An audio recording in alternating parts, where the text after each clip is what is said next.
First of all, let me say how happy I am that we are able to welcome Gunnar Linder to this webinar, to this lecture.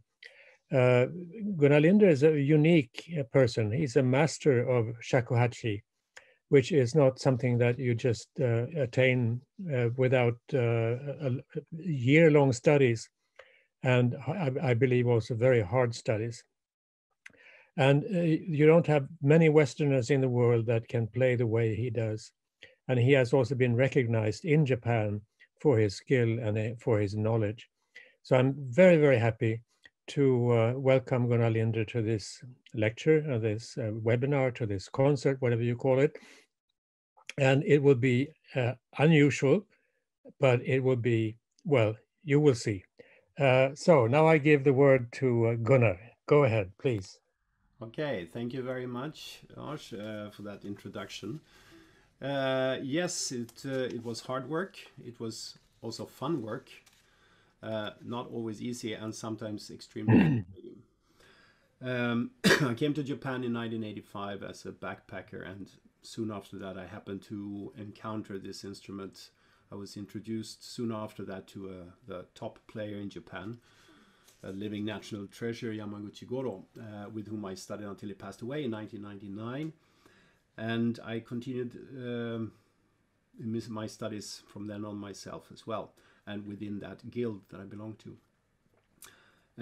I worked 10 years professionally in Japan, teaching and performing, and in 2005 I returned to Sweden, working at Stockholm University, but also now teaching and performing shakuhachi, mainly in Europe, but also from time to time invited to Japan. I was also at Hawaii University a couple of years ago.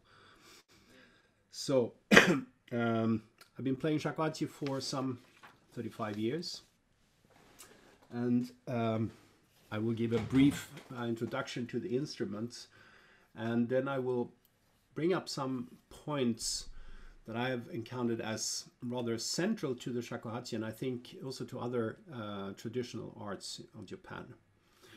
The shakuhachi is a bamboo flute. It has 5 finger holes, 4 on the front, 1 on the back, which means it has a pentatonic scale, but due to the size of the finger holes and also the bore, it's quite wide, which makes it possible, as you can see the opening at the top here, it makes it possible to bend, change the angle, to change the pitch and the tone color, and also to half-hole or semi-hole, semi-opening holes.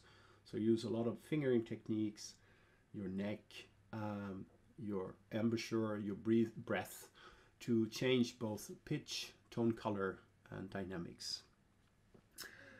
So there, in that way, it's quite a simple instrument, but it has large potentials.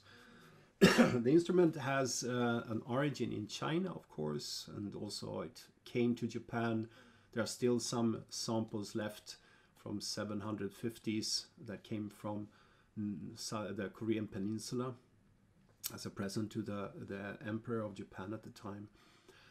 The Chinese flute that came to Japan originally also has roots going back to Turkey and Persia, the ney flute, the nai. So it's something that comes through the Silk Road, China, East Asia, and over to Japan. The development in Japan is its own, so to speak, so I would say it's a Japanese instrument, but it has, of course, connections to other instruments, as many instruments do.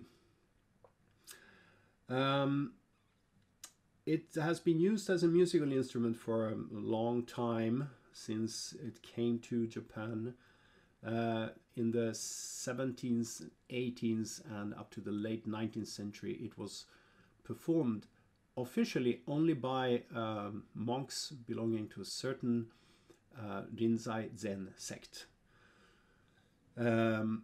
So the repertoire from that time, from which I will play 1 or 2 pieces today,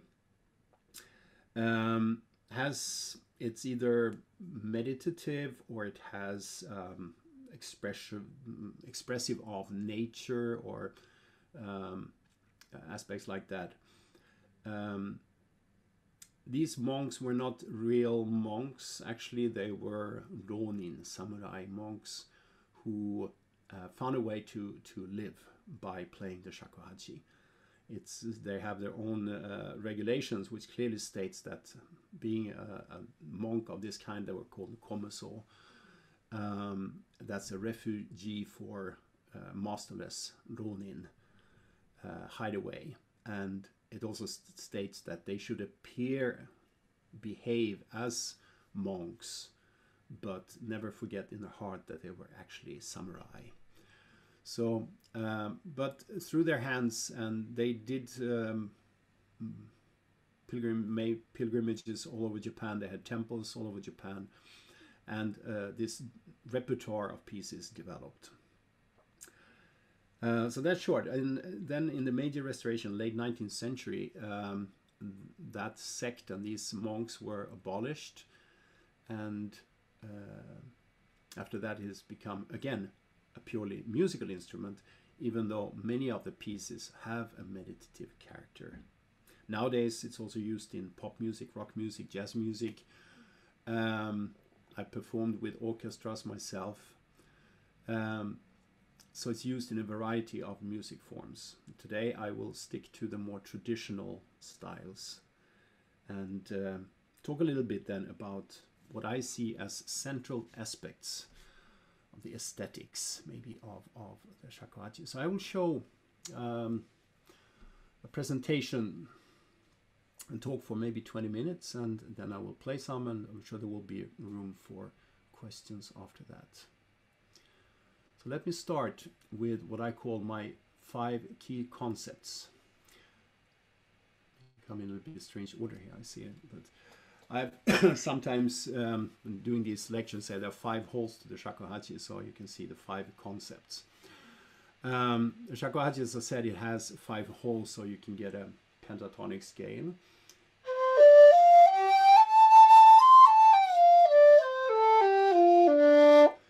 But by half-holing and choosing and changing the angle, you can actually play any of the microtones in between.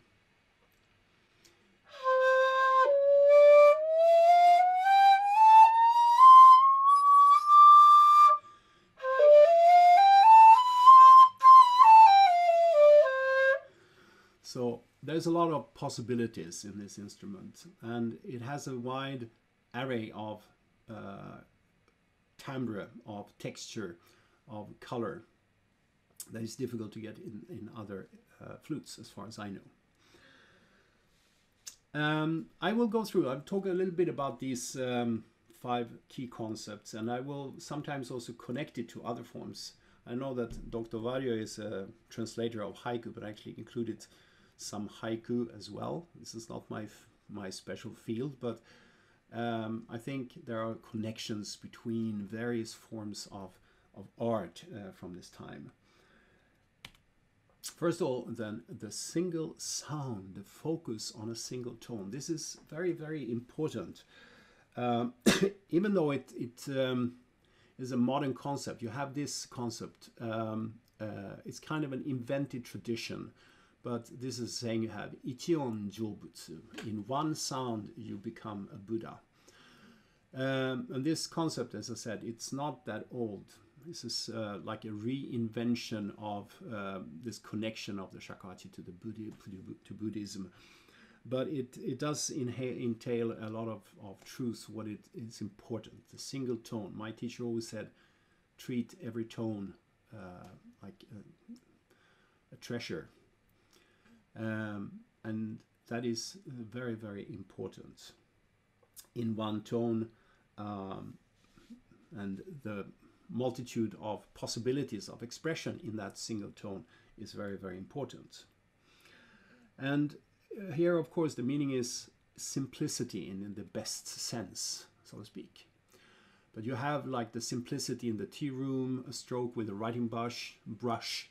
You have the haiku poems. I have to take one of these famous poems, Matsuo Basho. This is not I don't intend to have a good translation. just want to show the meaning of each line here. The towering clouds like breaking into pieces and mountains in the moonlight. And you have this Tsuki no Yama is like a little bit of a pun there at the end, because you have a mountain with that name. If it's Gassan or Gassan, I think.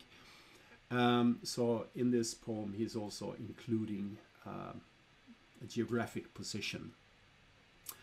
But this for me is also a little bit expressive of this.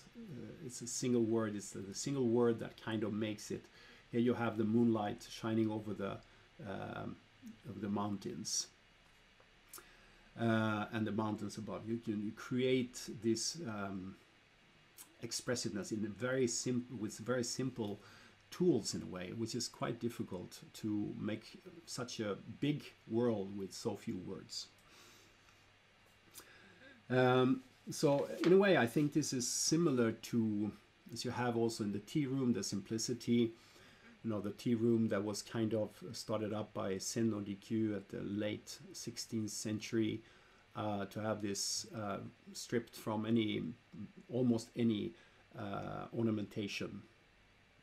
A single stroke with a ink, with a brush, even the number one or the circle, the simplicity of the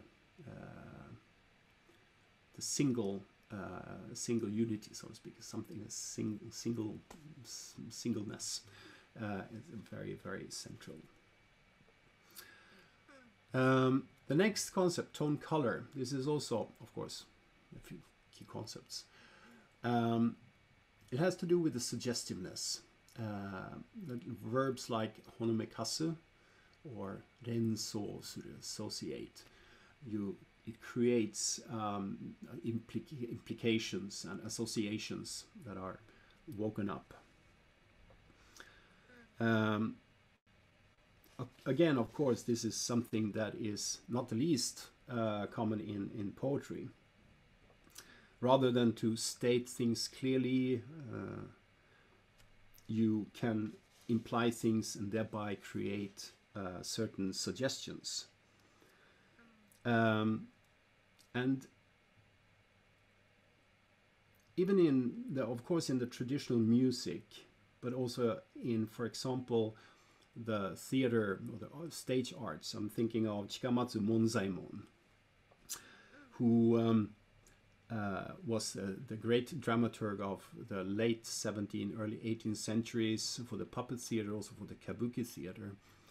And one of his, he didn't write much himself as about theater, about aesthetics, but his students did. One student especially took notes on what he said. And he's talking about a thin membrane between what is true and what is not true. And he says, a rough translation, Chikamatsu Monzaimon, he was talking and he's saying things like, a lie is not always a lie, and reality not always true. There in between we find that which we can appreciate, that which enjoys us, that which makes us drawn into the drama and makes us feel something deeply. So by not stating clearly, but by implying, you give the audience a chance to interpret and fill in the blanks, so to speak, to make it a more of a personal experience and thereby also more deep. I also come to think of, again, another poem by Matsuo Basho. And here it's kind of interesting how you can imply and how you can have different interpretations. I read once an interpretation by Donald Keene of this poem, and I tried to make one like single line translation. Then I found another totally different interpretation. There you have a withered branch, but in this other translation, there are several branches. We don't know in Japanese if it's singular or plural, so this is something you have to imagine. There is a crow resting on this branch, or the birds, so there may be more. Aki no kure, which can mean the end of autumn, but it can also be an autumn evening. So now we get two quite different interpretations. I see in the first English translation, which I made from line by line, a single branch, one black bird, and it's the end of autumn, almost winter. It's got a very dark and melancholic feeling maybe. On the other hand, you can see any evening in the autumn, maybe early or mid-autumn, maybe even if the branches are dead, there might be colorful leaves on the branches. Maybe you have 15 birds, maybe not blackbirds, we don't know. So there you get a much more colorful and maybe a little bit more noisy image. So here you have the opportunity, by just implying something, to give the listener, the reader, the receiver, give that person an opportunity to make it into his or her own image, which I think is quite beautiful. There is another poem, much older. This is the Heian period. One quite famous poet, Fujiwara Kinko, who wrote this poem. Akashi is a place, but it can also be dawn. So it could be dawn at Akashi Bay, but we don't know. It's the morning mist that's definitely like that. This is line by line. It gives a very objective description of a scene. It's morning, it's a bay, it's misty. And then you have a little island. And there's a boat passing behind the island. And thereby my thoughts drift along. Very often in this older poetry, the verb omo, to think, often means romantic thoughts. So you can imagine, maybe the person imagining himself, herself, being on that boat, going there to meet his or her beloved. Or thinking of this boat going somewhere. So again, here we have a setting, and just the last line, the last verb, makes us drift away somewhere. So both in written and performative art forms, then the context is of course very crucial for a deeper understanding. But even without that, you can always imagine something from the mere words. So in many of the traditional art forms today, as they are performed in the Noh theater, kabuki, the bunraku, the puppet theater, the audience is supposed to know the plot. You know what's going to happen, and you look at the details, the small changes of expression, of tone color, as I would say, small changes in the expressiveness of the performer. And this, of course, also in music, the faint sound of a shamisen or the delicate ending of a shakuhachi phrase. The next concept, time interval. This is quite interesting. You have a concept in Japanese, it's called ma. Irregularity and asymmetry tend to be more norm than exception in the performative arts. It's not a change of tempo. There is a time interval that shrinks and expands even within a phrase. So it's not often you hear about tempo in the traditional performative arts. It has many interpretations. Quite recently, there was a publication relating to shakuhachi where 7, I think, Japanese shakuhachi performers were asked, how do you define ma? And most of them were talking about the silence between the phrases.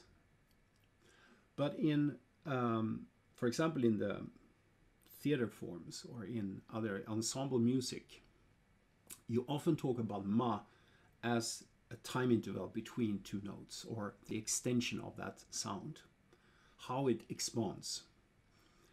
And even if the rhythm is written, I'm going to give you a very graphic example from my teacher's teaching of how you can notate rhythmical patterns, but you see how time expands or shrinks in between. The Shakuhachi notation is very graphic because you have dots on the left side and on the right side of each fingering. It's like you give the fingering, not the tone, the pitch, but the fingering. And then it evolves from left, right, left, right, left, right. But then the points are decided, they are there. The time it takes to travel from A to B, this can change. And it's not a matter of the tempo, it's a matter of time. And I will show you an example here. This is the beginning phrase of a piece called Hifumi no Shirabe. It doesn't make sense if you don't read Japanese. You can see katakana symbols in the bold in the middle, tsuro, and there is a line, a wave, it's called a nayashi. Then you have a circle, you have re, again a wave, nayashi, and the ro at the end. These symbols are all fingerings.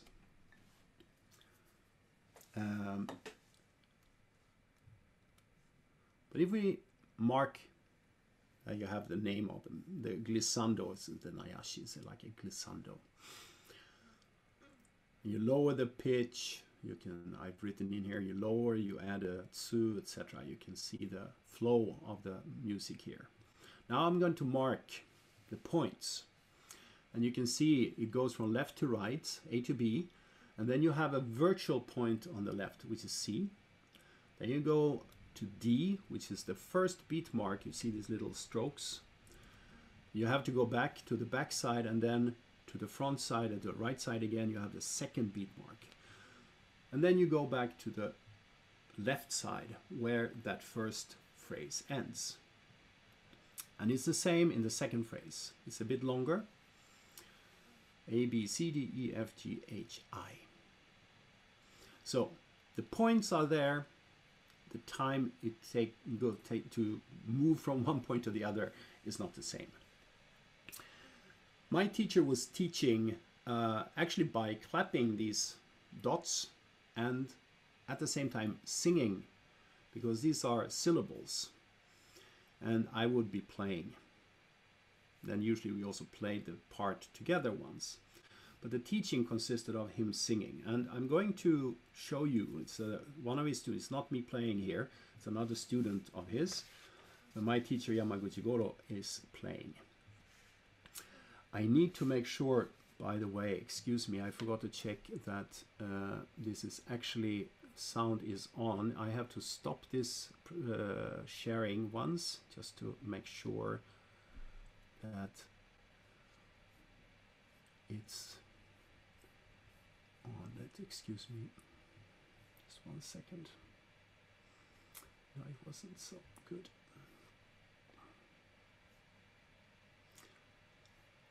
Can we share again? Sorry about that.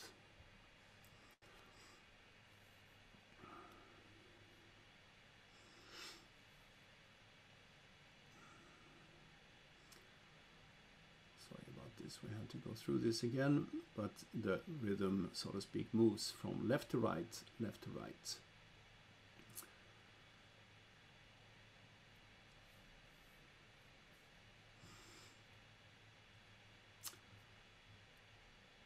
Okay, so now we're going to have this voice lesson by my teacher Yamaguchi Goro, and one of his students, Takemura Kome, will be playing shakuhachi.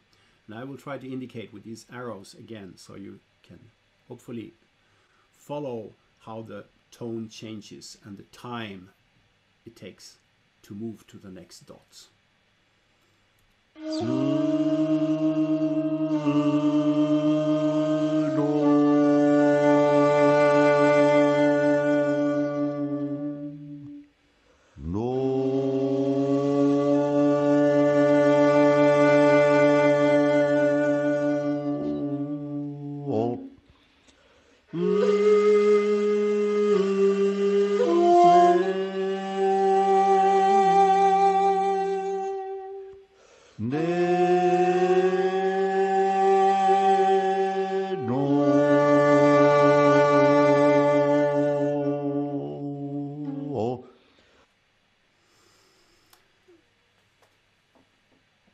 I hope that gave at least a sense of how actually the time changes. This is the ma. And it doesn't necessarily mean that there is empty space or there's an empty interval. But you talk about ma. And also other instances, for example, a white space, if you have a brush ink painting, you have some kanji written or a bird or a piece of bamboo or something. And the spaces of white is also part of the ma, the symmetry or the asymmetry rather of how the different parts of this ink drawing, how they relate to each other. It's not regular, it's not symmetrical, but rather irregular and asymmetrical. This will be quite obvious from the pieces that I performed today. I put this out, silence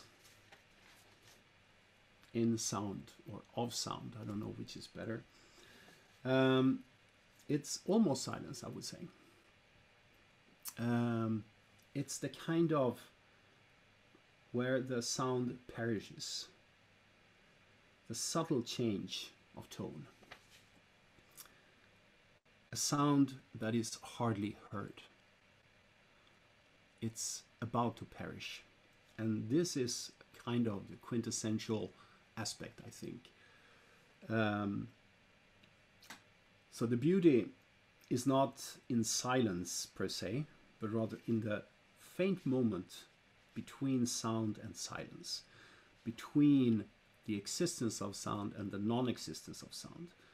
When, if we compare it to a visualization, when do the cherry blossoms cease to be beautiful? When is the flower viewing at its best? Probably at a moment where you have some flowers on the trees, some flowers in the air, and some flowers on the ground.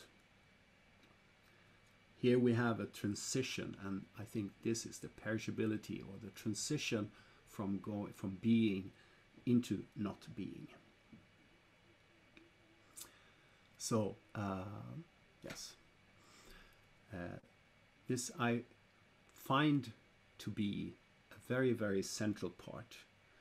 We can often hear this at the end of phrases, the lingering reverberation, which is hardly not audible. We also have it in, for example, the shamisen, the three-string lute, the faint, the subtle change of tone when it's about to vanish. You can see with the shamisen player, they often do a little thing with the finger on the string to get a little bit of a vibrato or a little bit of reverberation just at the end to let it linger a little bit, so that those subtle changes of tone before it ends, that I think is not the silence per se. And then you have, before the next tone, you have the presence of a coming sound. So the silence is not void.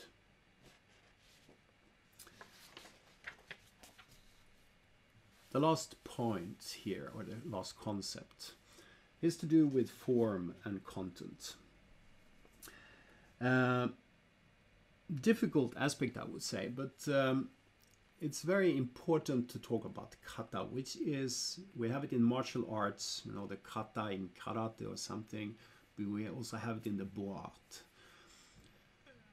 And the problem there, I think, lies within the views on continuity versus individual creativity.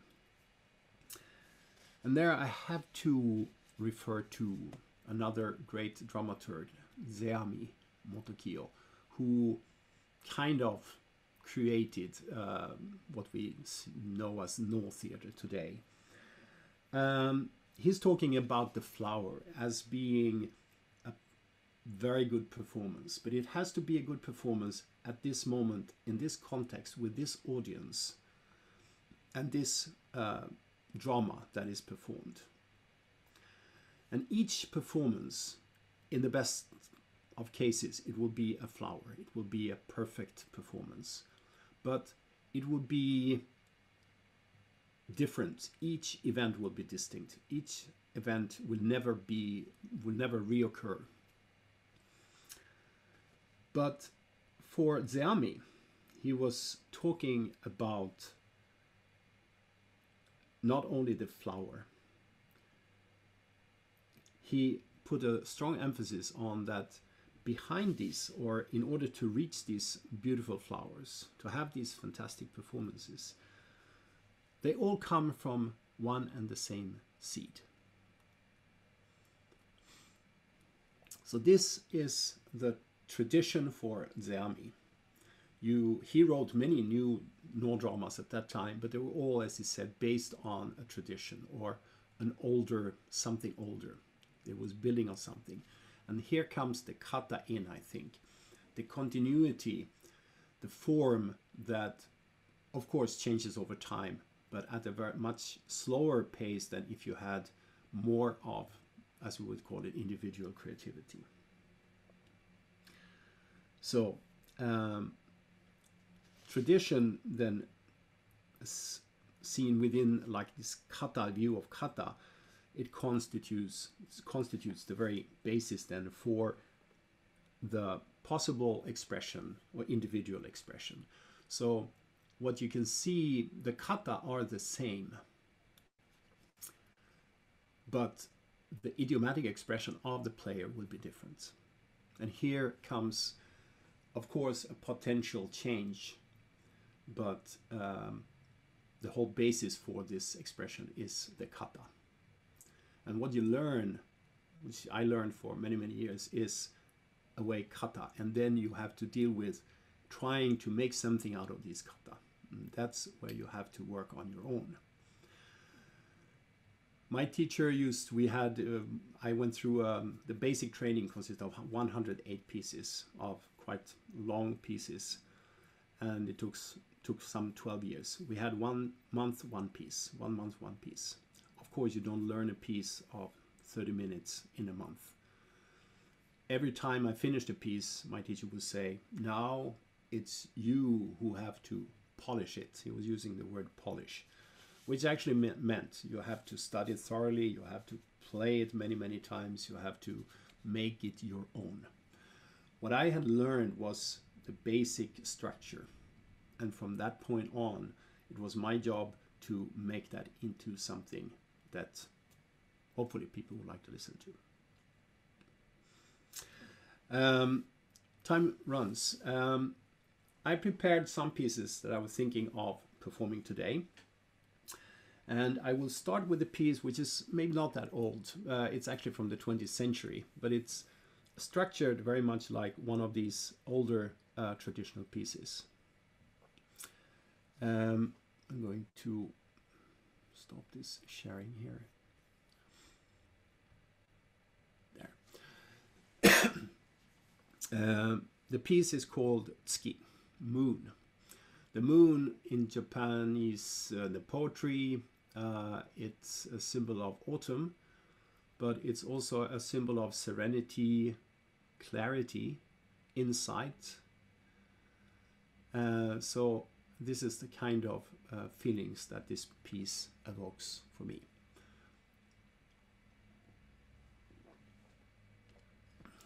So I will then start to perform the piece Tsuki. I will be standing up doing that, so let's see if I can arrange the camera here.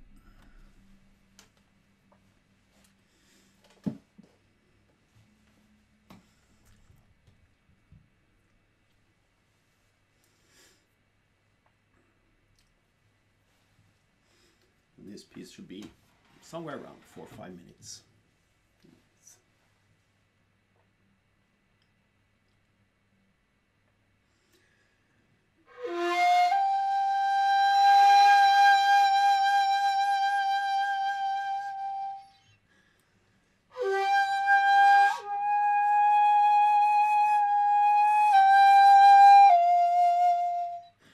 Noticed that I don't have, oh yes, I'm sorry, I will start again. I thought I didn't have the right setting there, but I'll start again.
that was the first piece. I would like to play also one piece which is probably 200 years older.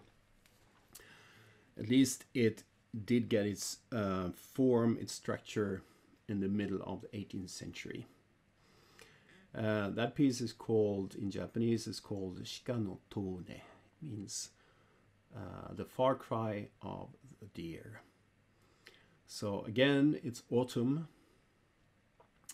It's a mountain area with deer crying out in the night, maybe. This piece is often performed as a duo, where you have a kind of reply and call out and reply for two deer, gradually getting closer to each other.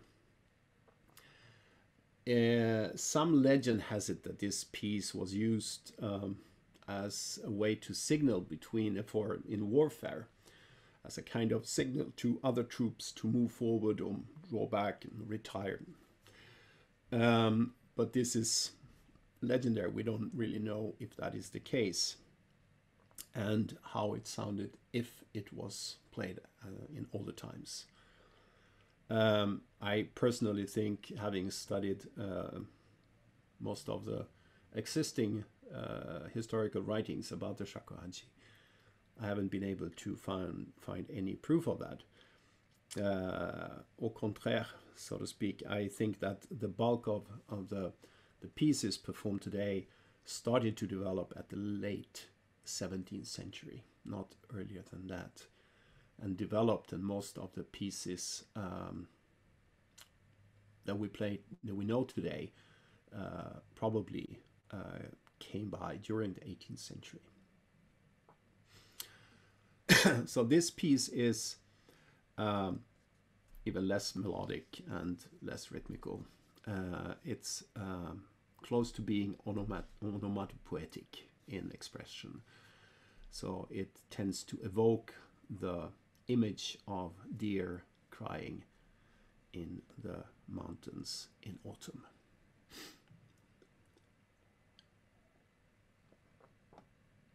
So this will be an example of an older form of music.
Okay.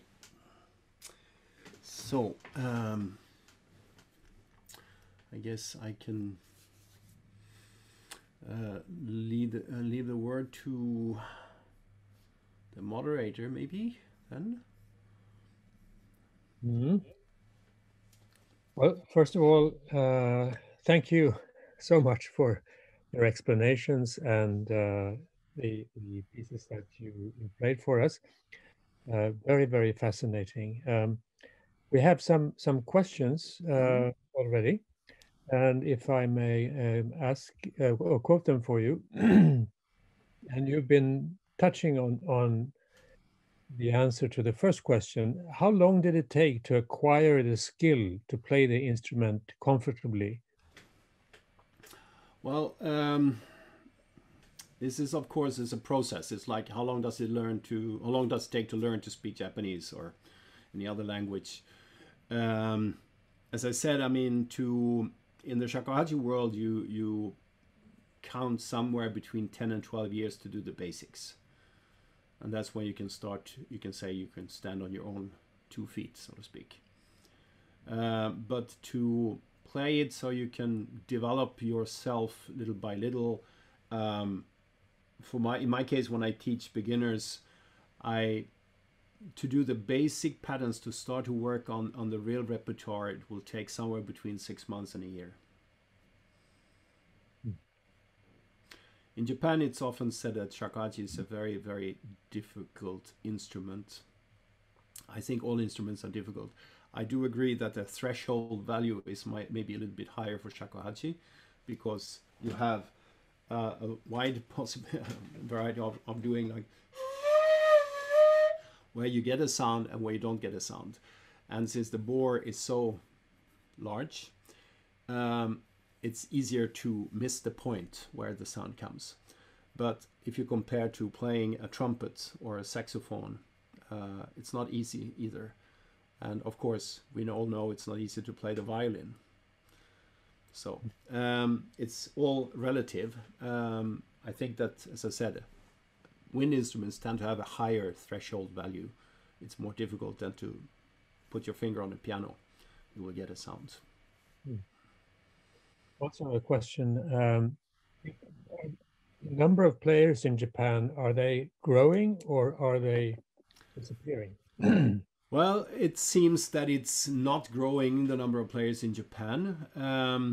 On the other hand, you see more younger people playing not the traditional repertoire so much, but pop rock music. I have a colleague, a friend, Kaminaga is his name. He's the leader of a very, very popular pop rock band called the Wagaki Bando. They're selling tremendously, and they have, arena performances. They have drum sets, they have Japanese drums, they have like ordinary Western drum sets, they have electric guitars, they have the shamisen, the koto, the shakuhachi. So it's a mix of different instruments, and it's wild. It's really good. It's well done, but it's like it's pop rock music, and that number of people seem to be increasing. I know that Kaminaga-san, for example, he's really interested also in the traditional repertoire. But in general, I think they say that the number of performers are going down in Japan, but I would say it's increasing in the West. In Europe, we see the tremendous increase the past 10 years or so. Thank you. There's a question, I think, from someone who knows what he's talking about. Do you prefer a Kinko mouthpiece on your shakuhachis? Would you say it affects the sound? Well, first of all, then, what is a Kinko? There are several lineages of schools, and you have two, Kinko and Tozan. Whereas Tozan was established in 1896, 1894, I think. And it was more aligned with the new Japanese music after the modernization of Japan. The Kinko style goes back to the Edo period, to the 70s, or we know the first Kurosawa Kinko was his name. He lived in the 18th century. Then you have other lineages called the Myoan style, etc., etc. But the two basic differences of the mouthpiece is the if you can see the little black mouthpiece here. It's crescent shape on Tozan, and it's got this kind of square shape on the Kinko. So I'm a Kinko player, so I play the Kinko flute. I know Kinko players who use Tozan flutes and Tozan players who use Kinko flutes. So I don't think it's there is a little bit of difference of angle here.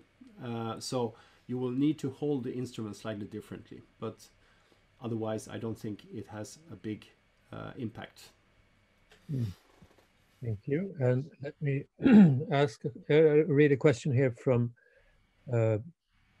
another person. Is there a lot of notes preserved, and do you know what piece is thought to be the oldest? Also, is it a common instrument in Japan? Well, that maybe we have answered already.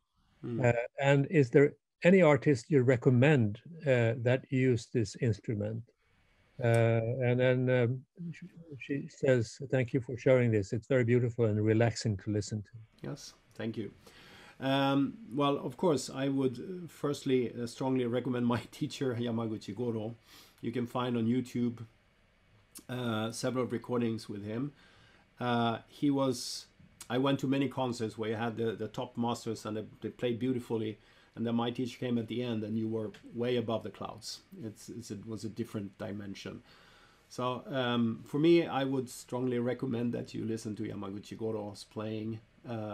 It's really fabulous. It's like music just streaming through him, and he always played so effortlessly.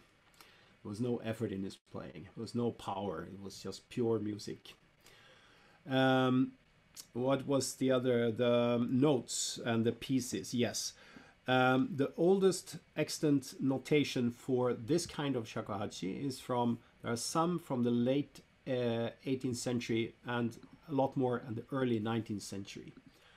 The oldest notation for another similar type of instrument is called a shakuhachi. It was a shakuhachi, but it was shorter and thinner. There are notation from 1664. It's a publication from 1664. In that publication, you actually have the earliest mention of pieces in this repertoire that I play. And the oldest pieces that we know from that text are a piece from Kyoto, Kyo-Rembo, a piece that I think is Yoshiarebo, a place a bit south of Kyoto, Nara. There's another piece called Goro or Koro, and there's one more piece that I don't know what it could be. I think it's called Samui-gawa, but it's a piece I've never heard of, so I cannot really say anything about that. But those pieces, also, yes, Reibo Nagashi is another piece that is mentioned in this text. So at least 4 that are identifiable, and one more, a 5th piece that I cannot identify. They seem to be the oldest pieces in this repertoire. And here's an interesting question, or 2 interesting questions about the material. Can anything be said about the significance of bamboo as material for shakuhachi?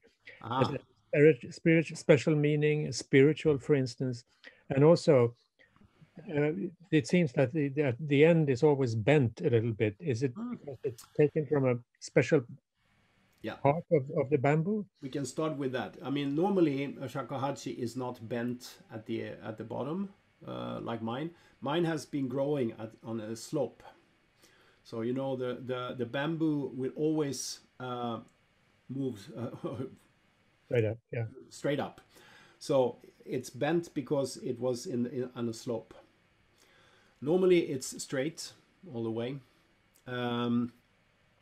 Bamboo, yes. I mean, the material itself has, of course, an impact on the actual sound. And most shakuhachis that are used as instruments, they have a layer, thin or thick, and that makes a big difference on the sound.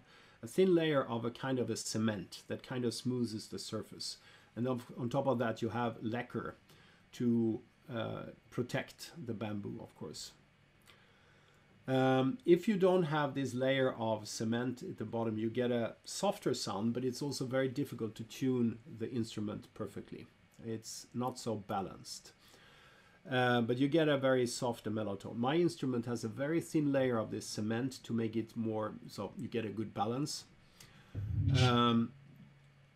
But of course, if you have an instrument without this cement, it's called a jinashi shakuhachi, you get softer, if you want a more natural sound. But as I said, it's very difficult to get a balanced instrument. So it's very difficult to play with other instruments, for example. In the 20th century, there was a revival of this connection with shakuhachi to Buddhism. I would say that the pieces are very meditative and spiritual. You tend to float away. The longest piece in my repertoire is 1 hour of constant playing. If you play that, you played it for 20 minutes and you realize you have 40 minutes to go, you really enter into a different dimension. So definitely they are slow, arrhythmical, you kind of lose yourself in the sound very easily. So they have a spiritual character, definitely. Now in the 20th century, we have this kind of revival connecting the shakuhachi to Buddhism, which is, it's a constructed tradition. But then they started to, in the 1950s, the word hochiku, which means karma bamboo, started to be used by some players, connecting then the bamboo itself to, well, you know, dharma bamboo is the word, hochiku. I would say that the material in the bamboo makes a big difference of the sound, because you get a totally softer, and also you get more, I think, overtones by the bamboo. If you have a lot of this cement in it, it will be more like a clarinet. But if you don't have a thick layer of cement, you get a lot more overtones, I think, from the instrument, from the material itself. Thank you. I have a final question here, but before I do that, let me just say also that this whole performance and explanation will be put on the ISDP web, so or website, so you can also see it again as many times as you like afterward.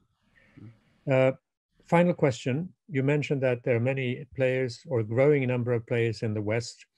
Are they also playing Western music on shakuhachi? Some do, and some don't. I would say that a lot of people who start with shakuhachi are searching for something different. And the second piece I played today, that kind of music sounds almost like avant-garde to a lot of Western composers and musicians. It's almost like something new. So there is a growing interest in the traditional repertoire, which is like diminishing and getting less and less in Japan and growing more and more in the West. And I guess people are searching for that, which is different, something different. And but there's a lot of new compositions. Some compositions are like traditionally Western music.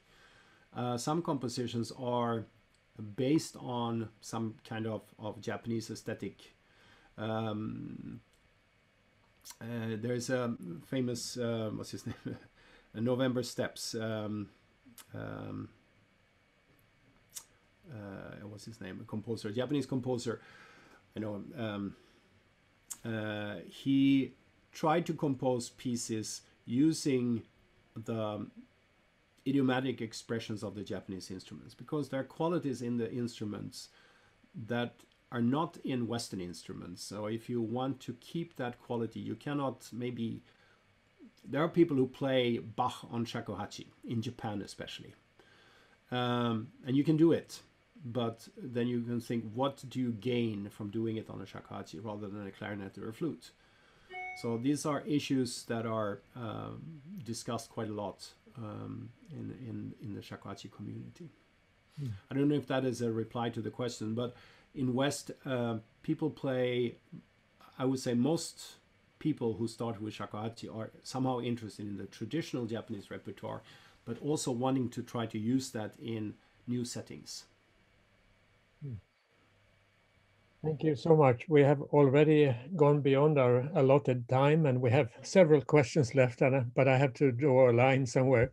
Okay. And I would like to thank you so much for presenting Shakuhachi to us all, Mm, for explaining it so well and playing so well. thank you. So from the bottom of our hearts, we thank you for this. And I also would like to thank the audience for spending some time with us and listening to this. So again, thank you all very much. Thank you very much. ありがとうございました。